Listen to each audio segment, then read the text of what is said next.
Once, in a small English village, a compassionate but struggling teacher named Emily Carter fed a starving orphan boy. What followed was a tale of unexpected twists, where the boy disappeared, leaving behind only the silence of his absence. Years later, he returned as a successful billionaire.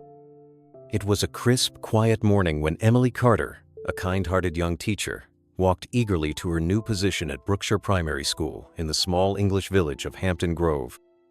The excitement of starting fresh filled her with hope.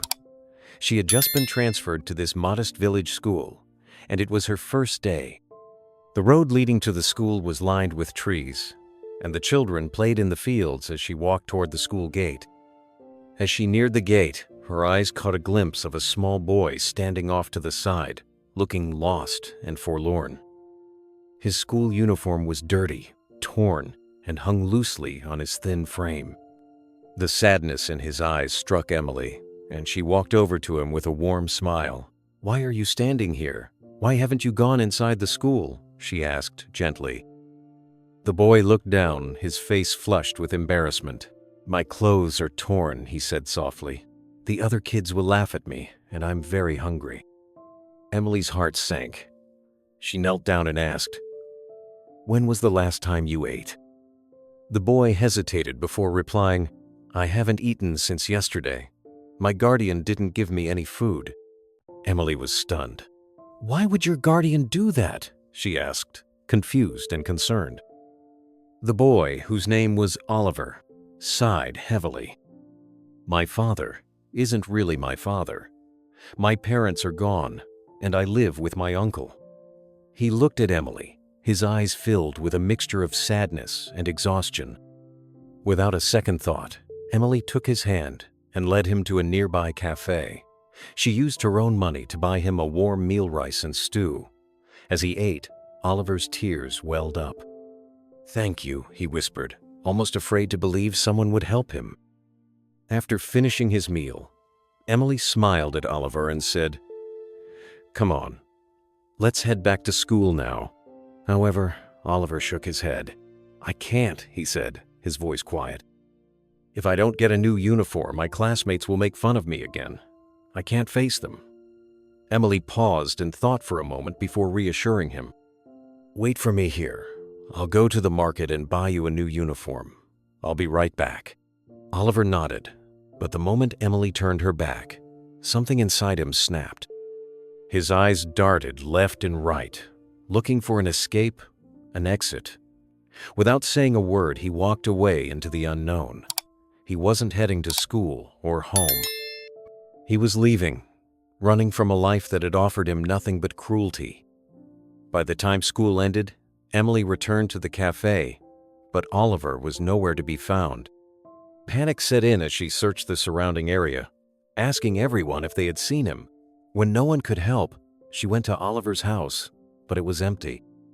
His uncle and aunt were waiting for him, both wearing stern expressions. The uncle, a harsh and bitter man, said, "He dares to disobey me. I'll make him pay, no matter how long it takes." Hours passed, and night fell, but Oliver did not return. The next morning, the uncle started asking around, and soon someone mentioned that Oliver had been seen with a new teacher. Emily was the last person to have been seen with him, and the uncle, enraged, stormed over to the school.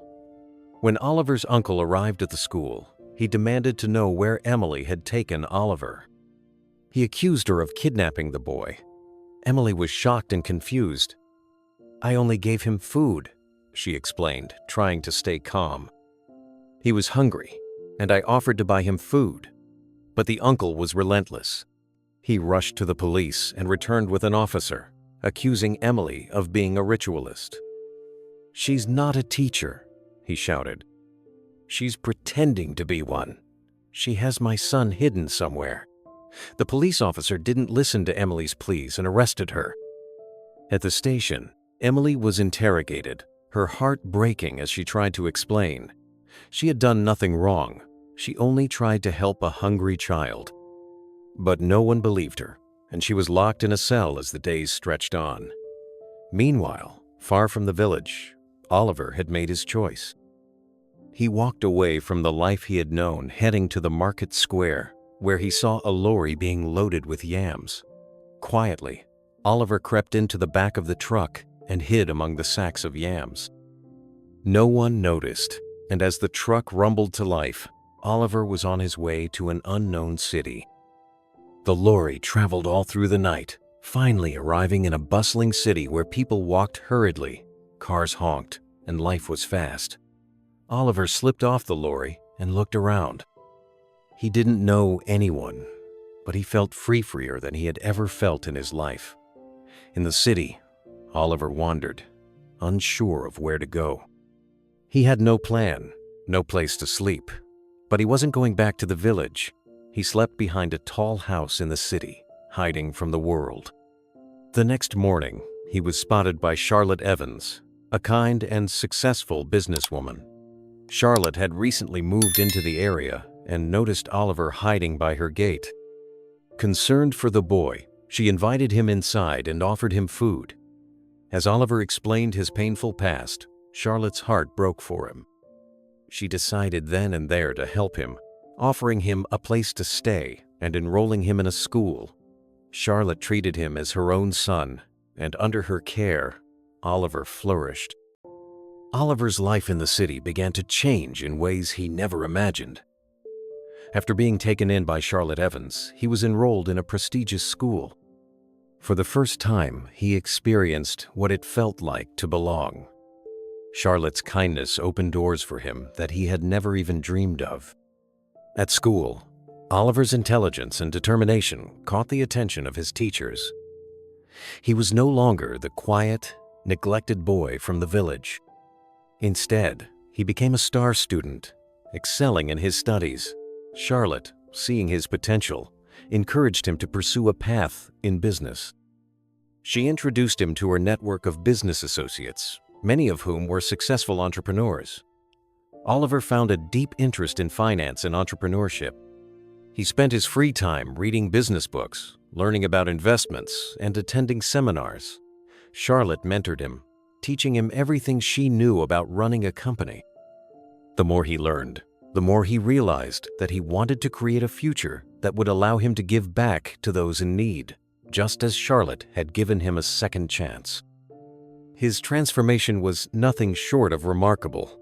From a hungry, abandoned child to a promising young man with an ambition to succeed, Oliver's future now had endless possibilities. As the years passed, Oliver continued to grow and thrive under Charlotte's mentorship. He graduated from the prestigious business school with honors, a feat that many had doubted was possible for someone from his background.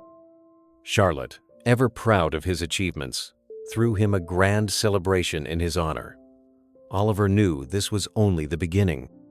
He started his own company, an investment firm that specialized in sustainable technologies. With Charlotte's help, Oliver secured investors and launched his business. The company quickly gained recognition for its innovative approach to clean energy and eco-friendly practices. Oliver's name became synonymous with success, and he began to be invited to speak at conferences and forums. Despite his newfound wealth and recognition, Oliver never forgot his roots. He used his success to fund scholarships for underprivileged children and invest in projects that would help improve the lives of those living in poverty. He built schools, funded medical clinics, and created job opportunities in communities like the one he had come from. Back in the village, Emily Carter faced the consequences of her kindness. Her life had spiraled downward after she was accused of kidnapping Oliver. She lost her job at the school and, with no steady income, was forced to sell her home. Emily and her family, including her husband David and their daughter Lucy, squeezed into a small, cramped room in a poorer part of the village. David worked long hours as a laborer, but the pay was insufficient. Emily, determined to make ends meet, started selling fried yam on the street. Every day, she woke early, preparing the yams and setting up her stand. Despite the hardships, Emily remained positive, offering food to anyone in need, especially orphans. Many in the village pitied Emily, calling her foolish for helping the boy who had caused her so much trouble. Some whispered that she had been too trusting, too kind, and that it had cost her everything. But Emily didn't care. She knew in her heart that helping Oliver had been the right thing to do. However, as the days turned into months, Emily couldn't help but feel the weight of her situation. Her savings were dwindling, and life was becoming increasingly difficult. Yet, she continued to hold on to the hope that one day, things would get better. As the years passed, Oliver's success continued to grow. He became a billionaire, expanding his investments into several industries. But despite all the wealth and recognition, he could never forget the woman who had changed his life. The kind teacher, Emily Carter, who had shown him compassion when no one else did. Oliver often wondered how she was doing. He had heard rumors of her struggles in the village, but he had no way of contacting her. Then, one day, after years of thinking about it, he decided it was time to visit the village. He wanted to see Emily again, to thank her properly for everything she had done for him. He flew back to the village, determined to find her.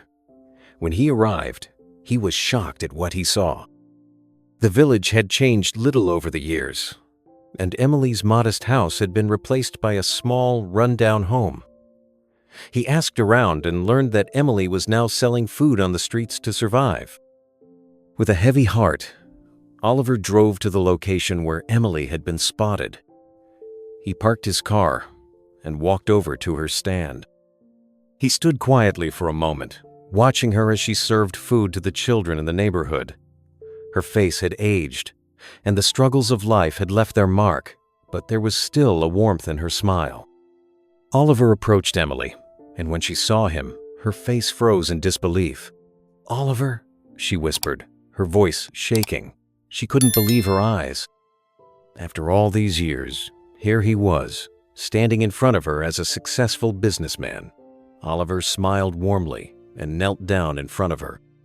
"It's me, Emily, the boy you fed all those years ago." Tears welled up in Emily's eyes as she embraced him. "I never thought I'd see you again," she said, her voice trembling. "What happened to you? Where have you been?" Oliver explained everything: how he had run away, how Charlotte had taken him in, and how he had built a life of success. But he also made it clear that none of it would have been possible without her kindness. After spending time reminiscing with Emily, Oliver made a decision. He wanted to give back to the woman who had changed his life. He handed Emily a check for a large sum of money, far more than she had ever seen in her life. "This is for you," he said, his voice steady. "It's for everything you've done for me.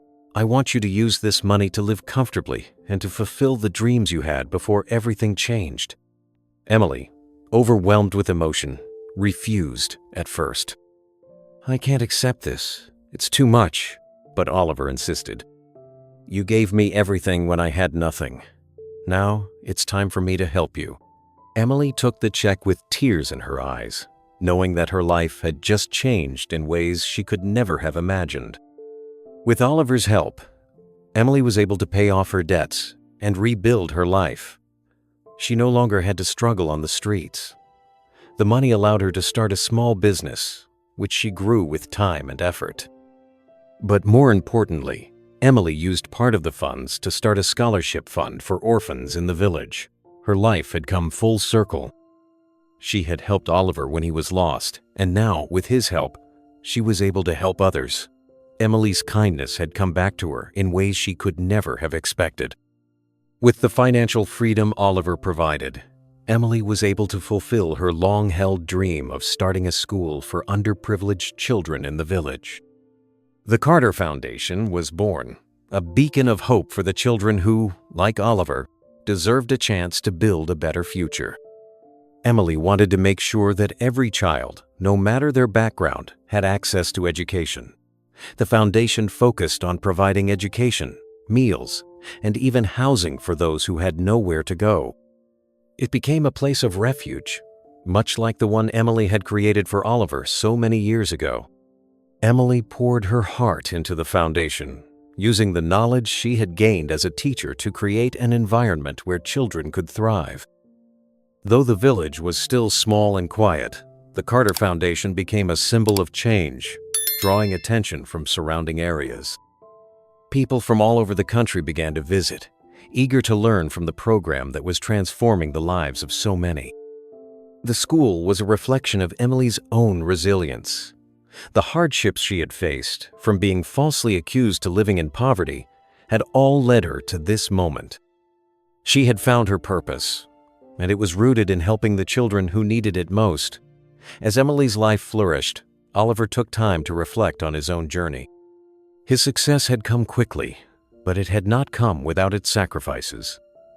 He missed his old life, the simplicity of his childhood, the innocence of his days before the world had placed expectations on him. He had everything: wealth, fame, and power. But at times, these things felt hollow. It was moments like this when he visited Emily that made him realize what truly mattered. It wasn't the business deals, the corporate meetings, or the lavish lifestyle. It was the connections he had made along the way, the people who had shaped him, and the ability to give back. Oliver spent a lot of time thinking about how to use his resources to create lasting change. He had made significant investments in clean energy, but he knew his heart was rooted in education. He partnered with Emily to expand the school, ensuring that the Carter Foundation would continue to grow and serve more children. He also launched a national scholarship program for underprivileged students, offering them the same opportunities he had been given. For Oliver, success wasn't just about financial gain. It was about making a difference. The partnership between Oliver and Emily grew stronger as time passed. Together, they worked to expand the reach of the Carter Foundation. The school began to offer advanced courses in various subjects, from science to the arts, giving students the tools they needed to succeed in a rapidly changing world. The foundation attracted the attention of philanthropists, business leaders, and even government officials who wanted to support their work. They received grants and donations that allowed them to improve the facilities and hire more staff to accommodate the growing number of children. But more than the material success, what meant the most to Emily was seeing the smiles of the children she helped. Each student who graduated from the school was a testament to the power of kindness and the ripple effect it could create. For Oliver, seeing the foundation flourish was a reminder of why he had started his journey in the first place: to give back and to ensure that others would have the same opportunities he had received. He realized that Emily's influence had shaped him in ways he could never repay, and he would spend the rest of his life honoring her legacy. One day, Emily received a letter that would change everything. It was from her old colleague Rachel, who had moved to the city years ago. Rachel had heard about Emily's success and wanted to visit. After reading the letter, Emily's thoughts turned to the past. Years ago, Rachel had been the one who helped Emily when she first started teaching. They had been friends through thick and thin, but life had pulled them in different directions. Now, with Emily's success and the foundation she had built, Rachel wanted to reconnect. When Rachel arrived at the school, Emily was overjoyed. The two of them reminisced about the old days, sharing stories of their time together. Rachel marveled at the success of the foundation and the children it had helped. She had always known Emily was destined for greatness, but seeing it firsthand was inspiring. Rachel, now a successful architect, offered to design a new wing for the school. With her help, the foundation would continue to expand, offering more resources to the students. It was a full-circle moment for Emily. Her friends, family, and the community had all come together to support her. She realized that the strength of the foundation was not just in the work she had done, but in the people who believed in her. Years after his success, Oliver decided it was time to return to his roots. He had been to the village once before, but now he was ready to reconnect with the community that had once been his home. He arrived in Hampton Grove, where the village seemed unchanged. He visited the old house where he had lived with his uncle, though it now stood abandoned. He walked the familiar roads, remembering the days when he had been a lost child. But what struck him most was how the village had changed since the Carter Foundation had been established. The school had become a vibrant hub of learning and opportunity. Oliver spent the day speaking with the villagers, asking how they were doing and what had changed. He was amazed at the transformation. The children he had once seen as classmates were now thriving, attending school, and dreaming of a better future.